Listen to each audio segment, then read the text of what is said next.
de humillación que no encontramos fácilmente, porque Nehemías se humilla en un momento en que él no necesitaba personalmente hacerlo.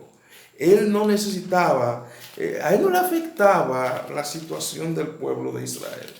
Y él en su oración no encontramos otra cosa que entrega, que sumisión, que reconocimiento del Dios de los cielos.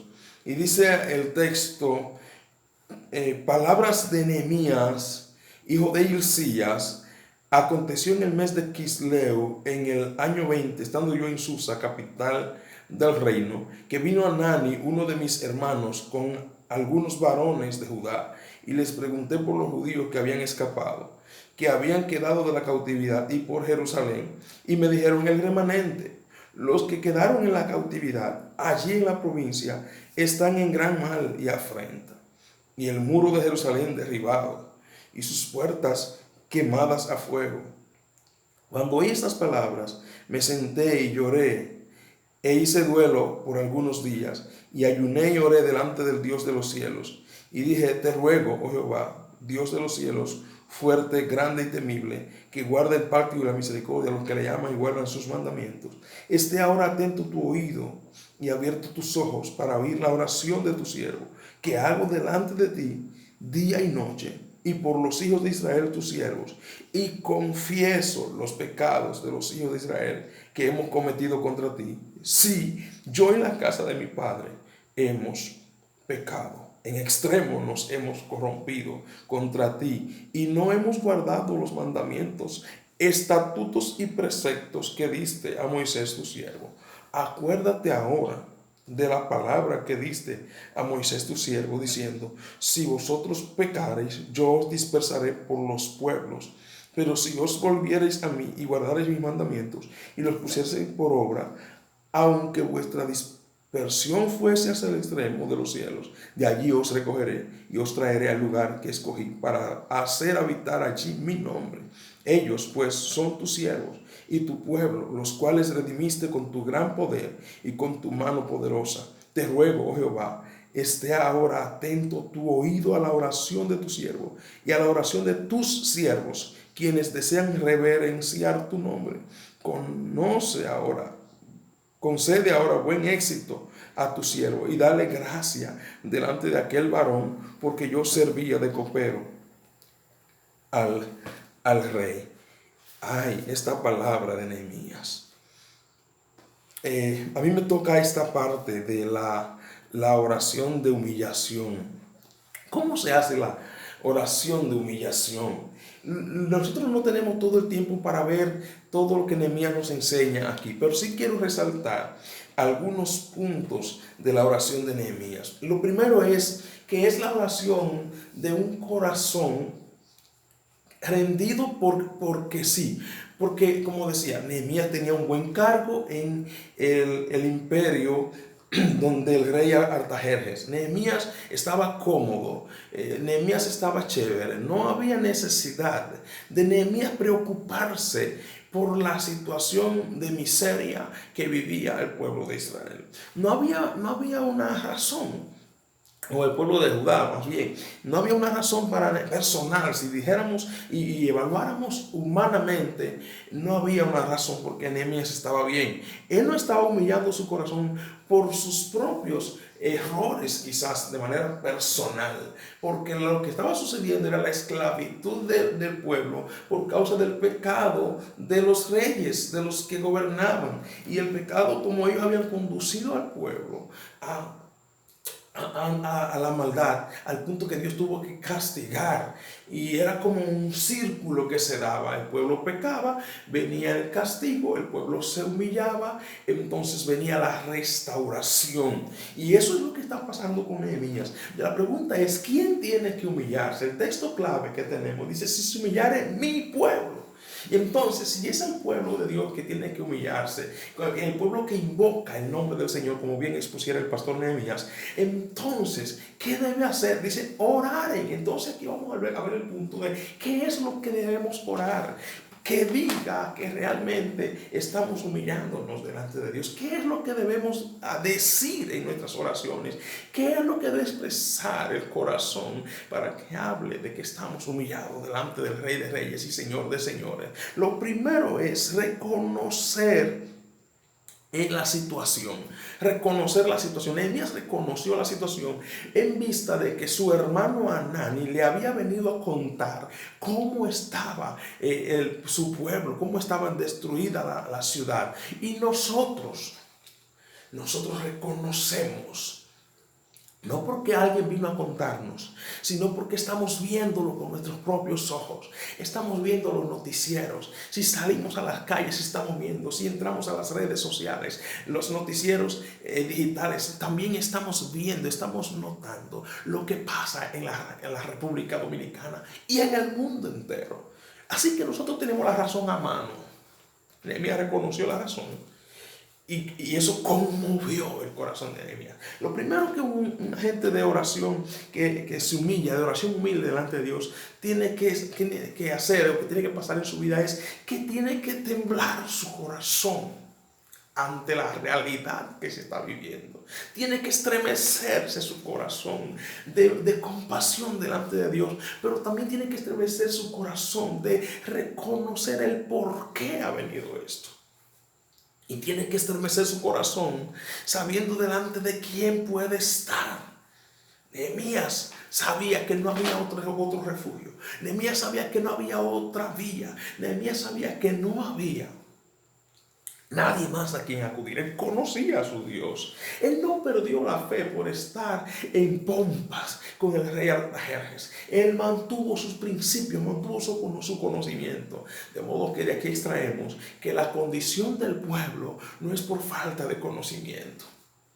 Más bien por falta de lo que hizo Nehemías, una iniciativa de humillación delante de Dios. Y al estremecer su corazón, al pensar en cuál era la solución y a quién tenía que enfrentarse, entonces Nehemías comienza a orar humildemente delante de Dios, haciendo mención de la situación que había, la cautividad del remanente. Estas son palabras, la palabra remanente a veces la utilizamos como sinónimo de los santos, los consagrados, pero aquí remanente es sinónimo de los pocos que quedan producto del desastre.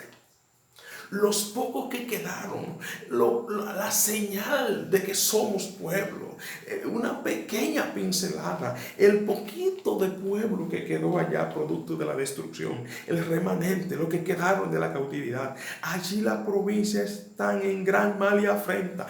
Otra cosa que hace el profeta Nehemías no es solamente reconocerla para sí, sino expresársela a Dios, no como que Dios no sabe, sino porque es necesario que salga de nuestra boca.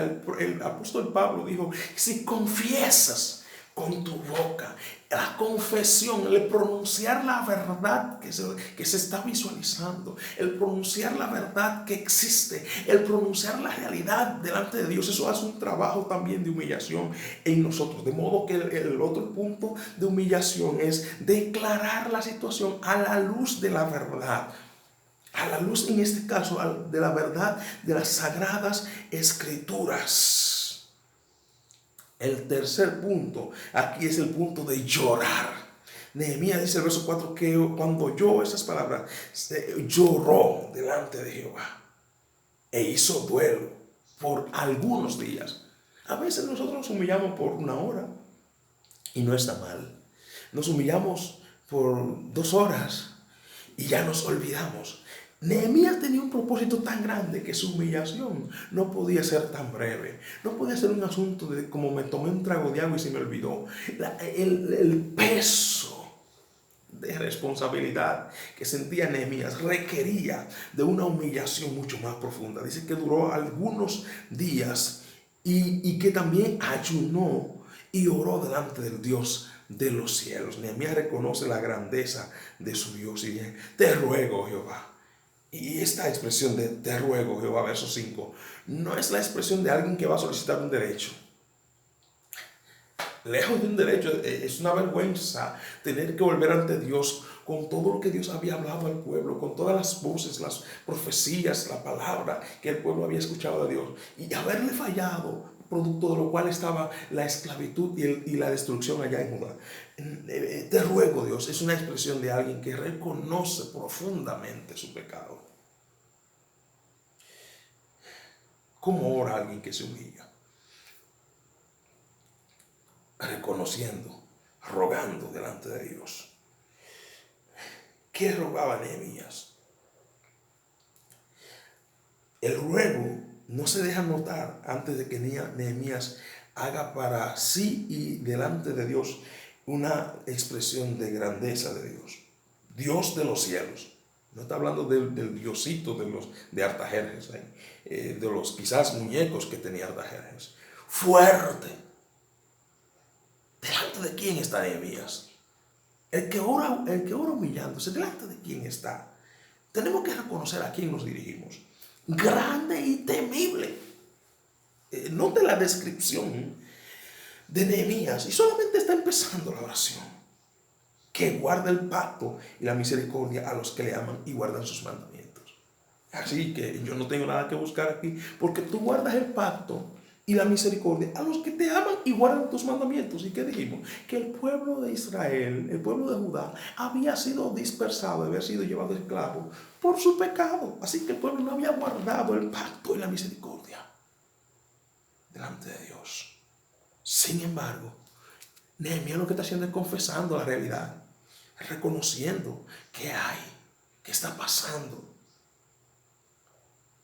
Pero él no cesa. Él sabe que Dios es misericordioso, aún que el pueblo no había guardado el pacto. Dios sí lo guarda, pero el pueblo no había amado a Dios. Y él dice, está ahora atento tu oído y abierto tus ojos para oír la oración de tu siervo. Un corazón que se humilla delante de Dios califica para ser aceptado a pesar de no tener la razón porque haya pecado contra Dios. Una actitud de la oración de humillación es saber que si la humillación ha sido de lo profundo del corazón, el Dios de los cielos aún puede tener compasión y tener misericordia. Y le dice ahora, por favor, abre date en tu oído y abre tus ojos para escucharme, Señor.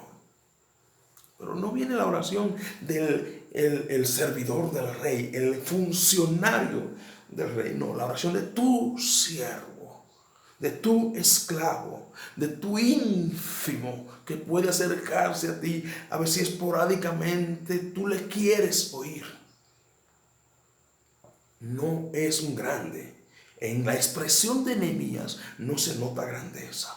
La oración de humillación es ausente de toda grandeza, de toda intención de grandeza.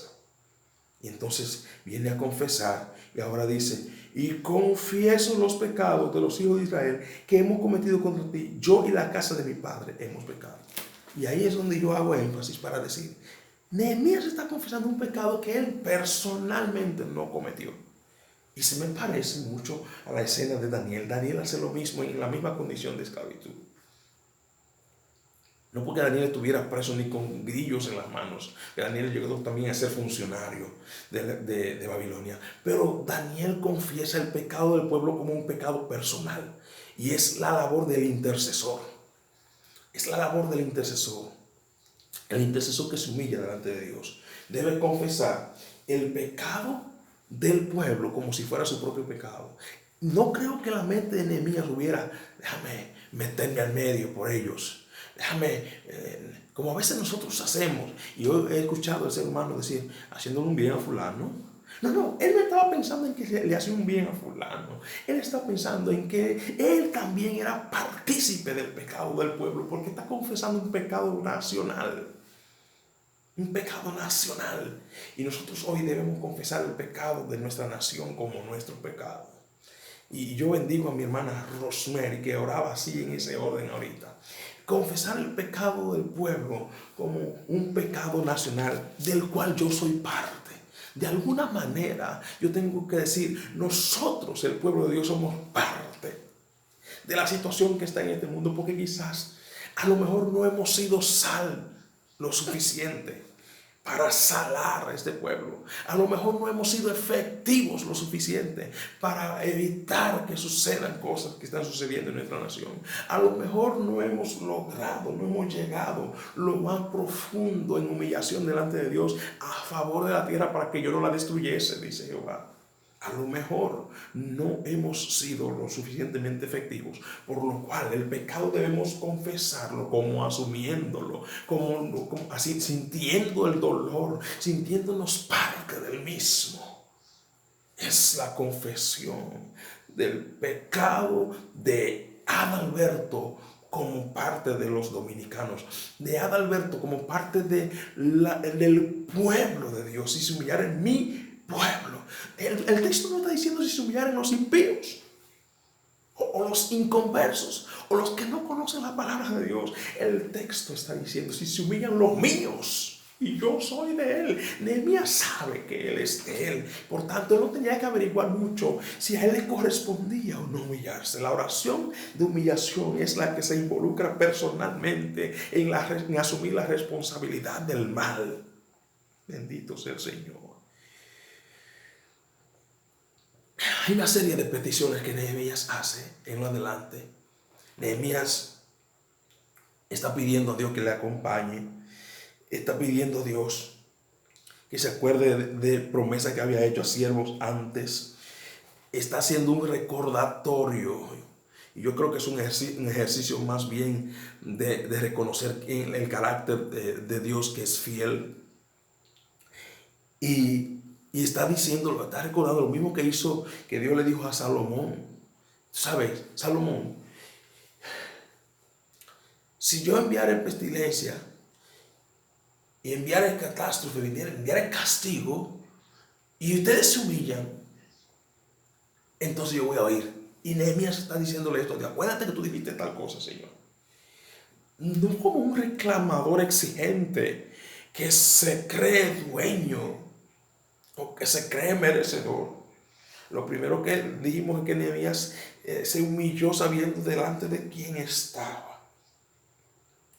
Él está recordando las promesas de Dios. ¿Sabe qué? A Dios le gusta que nosotros podamos recordarnos a nosotros mismos sus promesas y recordárselas a Él, no porque se le olvida, sino porque es un ejercicio de nuestro pensamiento que nos lleva a mayor humillación, a reconocer quién hace la obra, quién tiene que hacer la obra, y no nosotros. No es nuestra fuerza, no es nuestro poder, como dice el Salmo. No a nosotros, oh Dios, no a nosotros, sino a tu nombre da gloria. ¿Sabe qué? No reconocer quién es que hace la obra, entonces es idolatría. Porque el salmo del que habla de eso, no a nosotros, oh Dios, sino a tu nombre da gloria, está contrarrestando la teoría de la idolatría. Está contrarrestando la idolatría.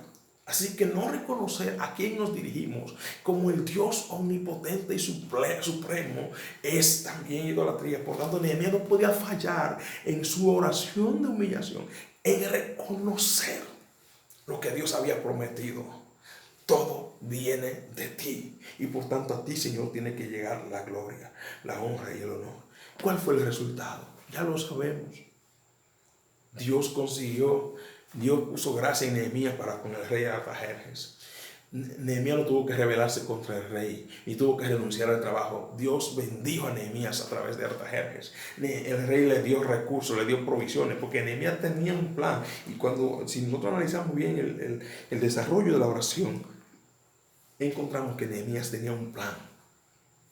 Y ese plan que Nehemías tenía que ser aprobado por Dios. Por tanto, eso cobra más sentido en la dirección de que él tenía urgentemente, de manera inminente, que humillarse delante de Dios.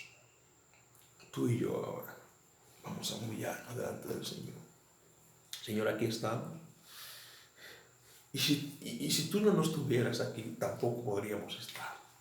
Y si tú no nos hubieses ministrado a través de la pastora ese llamado a vigilar hoy, tampoco lo hubiéramos estado haciendo. A lo mejor estaríamos durmiendo, quizás estaríamos viendo una película a esta hora, quizás estaríamos viendo un concierto, estaríamos en cualquier otra cosa tal vez, menos en este tiempo de humillación. Mas, Señor, aquí estamos y te pedimos perdón. Perdón porque nosotros somos responsables también del mal que tiene nuestro país. Pero sabemos que tú quieres usarnos y que aquí podemos contar contigo. Nos humillamos, Señor. Porque dice tu palabra, se humillan los míos, mi pueblo, y somos tu pueblo. Nosotros nos admitimos como tu pueblo, reconocemos que somos tu pueblo porque tú has querido que así sea, no porque lo merezcamos. Y te pedimos perdón por nuestros pecados, perdón por el pecado de la República Dominicana, perdón por el pecado de corrupción, perdón, Señor, por la inmoralidad de nuestro país, perdón por la fealdad a veces de tu pueblo, perdón, Señor, por la falta de responsabilidad. Perdón, Señor, por todos los pecados que quizás el tiempo no nos alcanza a describir. Perdón, Señor, por sencillamente no tomarte en cuenta como nación para que los problemas principales sean resueltos. Perdón por buscar mecanismos adyacentes a ti. Perdón, Señor, por los que crían hijos irresponsables. Perdón, Señor, por la crianza de hijos irresponsables. Perdón, Señor, por las mentiras que titulamos piadosas. Perdón, Señor, por las maneras en que manipulamos las cosas para que salgan a nuestro antojo. Perdón, Señor, por las tantas veces que hemos mezclado, camuflado mentiras de verdad. Perdón, Señor, por mi país. Nosotros, los dominicanos, hemos pecado contra ti y nos humillamos delante de ti, Señor. Perdónanos, Señor. Perdóname. Perdona a Alberto. Perdona a Alberto. Como Nehemías reconocemos que tú tienes todo en tus manos y venimos ante ti no por nuestros méritos, sino por los tuyos. Porque la gracia tuya nos admite para orar, para humillarnos. Aún la misma humillación es obra de tu gracia. Señor, gracias, Padre. En el nombre de Jesús.